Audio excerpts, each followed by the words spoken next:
Hi, this is Gary with MacMost Now. On today's episode, I want to show you how to import DVD video to your Mac. So while importing music from an audio CD is a basic function of iTunes, there's no similar way to import video from a DVD. So say you have a DVD maybe shot with a video camera or a movie that you made or something else, and you want to import it into your Mac to use on your Mac, perhaps your Apple TV, or your iPod or iPhone. Well, let me show you how to do it.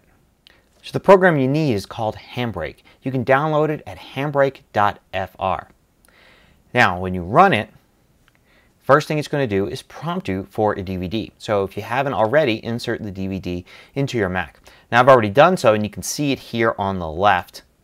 There's my DVD, and you can see that on your Mac it shows up as two folders, an audio and a video folder. You don't have to worry about going into those. You just need to select the DVD there and click Open. From that point it will do scanning. We'll scan the source and look to find out what's on the DVD. This may take a while, especially if you have a lot of video, like up to 2 hours on a DVD. When it's done, it will show you the results of what it found. So checking it out here, you can look and see what it found on the DVD. So in this case, this is a collection of 6 MacMost videos. So you can see that it found 6 chapters here. It automatically selected the longest one. See, a lot of DVDs will have just one large portion of video and maybe several smaller pieces, little menus or extras on them. So it's automatically going to select the larger one. Now, if you're importing a DVD that perhaps was made by somebody else, you may find that there are several different large pieces of video on there, maybe slightly different times. These could be slightly different versions, like widescreen versus full screen versions, things like that. It's really hard to tell which is perhaps the main piece of content. But you can select one of these, and then you can also select the chapters to import. In this case, each one of these videos only has one chapter. Usually they might have many, and you can select, say, 1 through 20, all of them. Then you can also select where you want to save the file. So it just uses the name of the DVD, but you can do whatever else you want there. So the next thing you want to do is you want to select the file format to convert it to.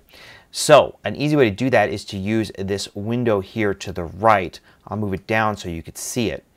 It's this little set of presets here. If you don't see it, you click on the toggle presets button and you can look through these presets. Now the Apple presets are probably what we want. There are several here and they will change over time, so take a close look by rolling over each one and reading the description. Universal is good for importing into your Mac. iPod's good for older iPods, whereas the iPhone and iPod Touch setting is good for, of course, the newer iPhones and iPod Touches. And also there's a setting specifically for Apple TV. So choose which one of these you want to use, and then you can see the settings down here of exactly what it's going to do. You can flip through it and see all the different parts of the settings. You can also click on Picture Settings here, and it'll bring up this menu, and you can actually play around with the width and height, maybe cutting off the left and right sides using cropping if you want to just zoom in on the center of a widescreen video.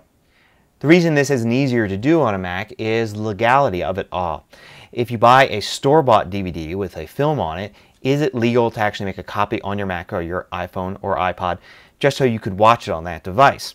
Well, it's questionable enough, I guess, for Apple not to want to get involved. That's why you need to download third-party software.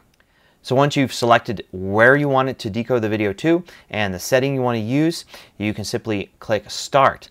Likewise, you can click Add to Queue. That could come in handy in this case because I have 6 different titles on this DVD that I want to convert. So I can actually add the first one to the queue and then select the second one and add that to the queue. And when I'm done, I'll get this, in this case, an MP4 file saved to this location. That's a standard video file, and I can say use it in iMovie. I can play it on my Mac. If it's one of the formats for iPhone or iPod Touch, I can transfer it there using iTunes. So there's the basics of using Handbrake. If you have the need to do this a lot, I encourage you to play around with all the different settings and find something that will definitely work for the devices you want the videos to be on, as well as on your Mac, and it's good for storage and the quality is acceptable to you. Till next time, this is Gary with MacMost Now.